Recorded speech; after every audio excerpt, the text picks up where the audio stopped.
안녕하세요. 양현정의 골디락스 세 번째 시간입니다. 지난 한 주 일단 미국 증시 분위기부터 좀 요약해 보겠습니다. 지난 한 주간 미국 증시의 미국 기업 3분기 실적 발표 계속 이어졌는데요. 특히 지난주 금요일에 기술주들의 실적 고조로 증시가 큰 폭으로 올랐습니다. 급등의 스타트를 끄는 것은 트위터였는데요. 한 분기 동안 유저가 400만 명가량 늘었다는 소식에 주가가 일주일 만에 20% 이상 상승을 했었고요. 또 아마존 역시 클라우드 서비스죠. 아마존 웹 서비스의 매출이 전년 동기비 40% 이상 증가를 했고, 구글의 순이익도 30% 이상 증가를 했는데 클라우드 서비스가 큰 역할을 했다고 알려지고 있습니다. 페이스북도 실적이 예상보다 좋았고요. 또 애플도 지금 목요일 장 마감 후에 이제 실적이 발표가 됐는데 예상을 상회하면서 시간의 주가가 3% 이상 현재 상승을 하고 있습니다. 기업 실적뿐만 아니라 경제 지표도 계속 호조를 보이고 있는데요. 지난주 금요일에 미국의 3분기 GDP가 3% 상승을 해서 시장 전망치 2.5%를 크게 웃돌았습니다.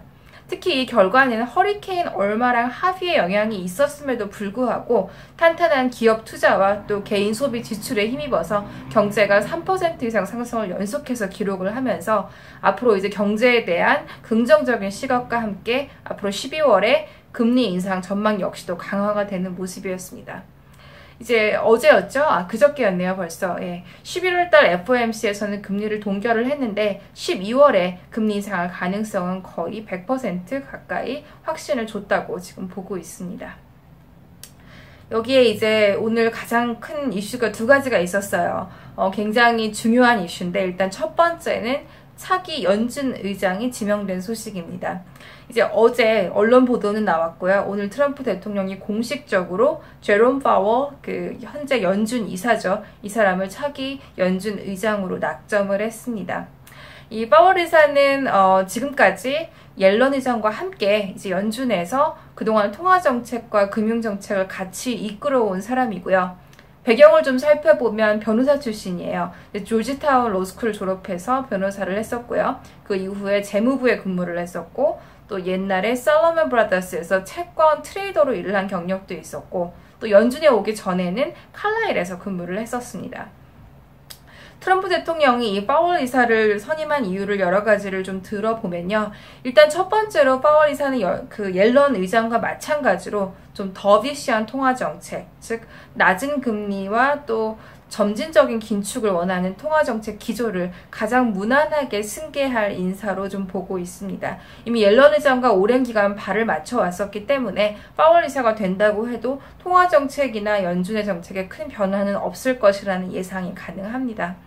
또 이제 두 번째로 옐런 의장하고 대비해서 파월 이사는 상대적으로 트럼프 정부의 금융 규제 완화 정책에 좀 협조적인 인물입니다. 그동안 옐런 의장의 연임 가능성이 거론되면서 가장 큰 장애물이라고 생각했던 것이 옐런 의장이 상대적으로 트럼프 대통령의 금융 규제, 더드 프랭크법 완화 같은 것에 좀 반대하는 입장을 여러 차례 밝혔던 것인데요. 파월 이사는 상대적으로 트럼프 대통령의 어떤 금융 규제 완화에 대해서 열린 입장을 가지고 또 지지하는 칼럼도 발표한 적이 있는 등 트럼프 정부 입장에서 보면 여러 가지로 장점이 많은 인사입니다. 또 이로써 이제 파월 이사도 전통적인 배경의 어떤 연준 경제학자는 아니거든요. 일단 박사학위가 없고 또 경제학 학위가 없는 사람이기 때문에 어떻게 보면 지금 트럼프 정부의 경제 수반들하고 좀 공통점이 많다고 볼 수도 있겠습니다. 현재 지금 스티븐 무누신 재무장관 또 게리 컨 국가경제위원회 위원장도 전부 골드만삭스 출신이고요. 이렇게 전통적인 학계 배경보다는 좀 비즈니스맨 그리고 실무 경험이 많은 것이 파월 이사 입장에서도 또 장점이다, 단점이 될 것이라는 것이 시장의 일반적인 예상입니다. 또 오늘 세제개혁안 발표가 있었습니다. 이것도 이제 어제 11월 1일에 이제 원래 발표를 할 예정이었다가 하루가 늦어진 것이었는데요. 일단 주요 내용을 살펴보면 법인세율을 기존의 35%에서 20%로 내리고요. 또 개인소득세의 과세 구간을 축소하는 그런 내용을 담고 있습니다. 또 관심을 모았던 것 중에 미국 기업들이 해외에 보유한 현금을 미국으로 역송금할 시기에 일시적인 세제 혜택을 주는 문제에 대해서도 역송금 때 12%의 일시적인 세금 감면 혜택 주는 것으로 지금 아웃라인이 나왔습니다. 또 연금제도, 401k에 대한 뭐 세금, 또 모기지 이자에 대한 공제, 축소 이런 여러 가지 세부 사항을 담고 있는데요. 전체적인 그림을 보면 일단 지금 전문가들의 의견은 단기적인 소비 심리에는 약간 안 좋을 수도 있고요. 여러 가지 공제 혜택이 축소되기 때문에. 하지만 장기적으로 봤을 때는 법인세율의 인하나 또 역송금의 어떤 프로모션을 한다는 점에서 장기 투자에는 괜찮다라는 시각이 지금 우세합니다. 그래서 오늘 이제 세제 개혁안이 발표가 되자마자 다우존스도 사상 최고치로 마감을 했고요. 트럼프 대통령도 앞으로 추진 의사를 강하게 밝히고 있기 때문에 앞으로 물론 오늘 나온 건 공화당 아니고 계속해서 좀 논의가 필요하기는 하지만 좀 추이를 지켜봐야 될 것 같습니다. 현재로서 분위기는 긍정적입니다. 또 이 얘기를 안 할 수가 없는데요. 비트코인이 좀 상승세를 계속하고 있습니다. 어제 같은 경우에 거의 6,800달러를 넘었고요. 7,000달러에 육박했다는 그런 어떤 거래소 정보도 좀 있었는데요. 지금 이렇게 계속 상승을 계속하고 있는 이유 중에 가장 큰 것은 이제 시카고 선물 거래소가 이제 그 비트코인 선물 거래를 연말까지 시작하겠다. 그러니까 CME 그룹이죠. 엄밀히 말하면 세계 최대의 파생상품 거래소인 CME가 올해 말까지 비트코인 선물을 도입하겠다라는 발표를 했기 때문인데요. CME에 앞서서 시카고 옵션 거래소죠. CBOE도 이제 지난 8월에 이 비트코인 옵션과 파생상품 거래를 시작하겠다는 발표를 했는데 이런 여러 가지 그 주류 거대 시장에서 비트코인 파생상품이 거래될 것이라는 얘기는 앞으로 이 비트코인이 어떤 주류 금융시장의 하나의 자산군으로서 편입이 될 수 있는 가능성을 높이는 소식이라고 봅니다. 만약에 이 파생상품이 거래가 되면요, 비트코인은 기존의 금이나 원유 같은 어떤 하나의 자산으로 인정을 받을 수 있는 길이 열리게 됩니다. 왜냐하면 일단 선물이 거래가 되면 비트코인에 대해서 기존에는 어떤 매수밖에 가능하지 못했다면 선물이나 옵션을 통해서 다양한 매도 거래나 혹은 레버리지, 해칭 등 여러 가지 투자 전략을 구사를 할 수 있게 되고요. 이 얘기는 지금 비트코인을 긍정적으로 보시는 분들 뿐만 아니라 부정적으로 보는 사람들도 매도를 통해서 가격 하락 시에 차익을 얻을 수 있게 된다는 얘기입니다. 그래서 이런 매수자, 여러 가지 다양한 시각을 가진 투자자들이 비트코인 시장에 참여하게 되면 거래량이 늘면서 전체적인 시장의 균형과 안정성, 성장 여러 가지 좀 도움이 될 거라는 예상이 가능한데요. 지금까지 추이로만 보면 미국이 가장 비트코인에 대해서 열린 자세로 좀 규제 환경을 조성하고 있는 것 같습니다.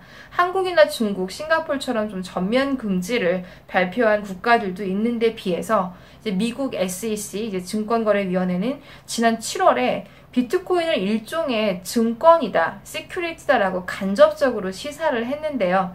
아직 정식 규제가 발표된 건 아니지만 점점 더 이제 시장 참가자들 사이에서 비트코인을 현금화할 수 있겠다는 확신이 좀 퍼지고 있고요. 또 시장 규모가 성장하고 있는 상황에서 SEC는 전면 금지보다는 좀 열린 시각으로 규제를 검토하겠다는 입장으로 해석을 하고 있습니다. 물론 아직 초기 시장이기 때문에 섣불리 어떤 규제를 발표했다가는 비트코인을 국가가 보장하는 것 같은 좀 잘못된 시그널을 줄 수 있기 때문에 좀 신중한 입장이긴 한데요. 하지만 이 시장이 계속 성장하고 있는 상황에서 규제 역시 구체화될 것으로 기대를 하고 있습니다. 만약에 연말에 지금 발표 나온 대로 그 시카고 선물거래소에서 파생상품, 비트코인 파생상품이 활발하게 거래가 되기 시작한다 라고 하면 이제 말씀드린 것처럼 투자자들은 여러 가지 매도나 레버리지 등 투자 전략을 구사를 할 수 있게 되고요. 또 해지 거래가 가능해지면 이는 기관 투자자들도 비트코인을 좀 더 비중 확대를 할 수 있다는 얘기가 됩니다. 그렇기 때문에 예를 들면 이 다음 행보로 또 많이 예상을 하시는 것이 상장 지수 펀드죠. 이제 ETF에 비트코인이 어떤 편입이 되는 것이 아니냐. 즉 ETF로 비트코인 투자가 가능해질 수도 있겠다라는 기대를 이제 다음 행보로 좀 예상을 할 수가 있습니다. 사실 이제 올해 초에 비트코인에 투자하겠다는 ETF에 대한 프로포절이 SEC에서 이제 거절이 됐는데요. 그때 거절했던 이유가 비트코인을 어떤 해지할 수 있는 거래 수단이 부족하기 때문에 안정성을 보장할 수 없다라는 것이 이제 거절의 명분이었습니다. 하지만 만약에 CME나 이 옵션 거래소에서 비트코인이 좀 더 광범위하게 거래가 된다고 한다면 이런 명분이 사라지게 되고요. 그렇게 되면 ETF를 통한 비트코인 투자도 언젠가 가능해지지 않을까 하는 생각이 듭니다. 그래서 사실 이제 돌이켜서 생각을 해보면 주식시장도 그렇고 지금 현재 금융시장에서 거래되고 있는 많은 자산군들, 애셋 클래스들이 같은 길을 걸어왔습니다. 일단 소규모 투자자들이 암암리에 뭔가 주식도 그랬고요. 거래를 시작을 하다가 이것이 점점 시장이 확대되면서 정부의 규제가 생겨나고 또 파생상품 시장이 생겨나면서 매수, 매도, 레버리지, 해칭 등 다양한 전략을 구사할 수 있는 어떤 플랫폼이 만들어지게 되고요. 여기에 마지막 단계로서 소액 분산 투자가 가능한 ETF 같은 수단이 나오게 되면 전체적으로 시장의 접근성이 완전해지는 것인데요. 앞으로 비트코인도 이런 행보를 걸을 수 있을지가 좀 주목되는 타이밍이라고 볼 수 있겠습니다. 요약해서 말씀드리면 여전히 미국 기업의 실적 그리고 경제지표 호조를 보이고 있었고요. 여기에 오늘 발표된 미국 정부의 공화당 아니긴 하지만 일단 세제 개혁안 앞으로 추진 상황을 좀 지켜보셔야 할 것 같습니다. 새로운 연준 의장은 옐런 의장하고 크게 다르지 않은 행보를 시작할 걸로 보이고요. 옐런 의장이 2월에 퇴임하면 이제 임기가 시작이 될 걸로 예상이 됩니다. 그리고 비트코인 추이 특히 눈여겨보시면 좋을 것 같은데 특히 이 선물거래소에서 거래가 될 시점이 언제인지 또 주류 금융시장에 편입이 될 수 있는 가능성은 어떤지가 가장 큰 이슈가 될 것으로 예상합니다. 이번 주 여기까지 하겠습니다. 양현정이었습니다.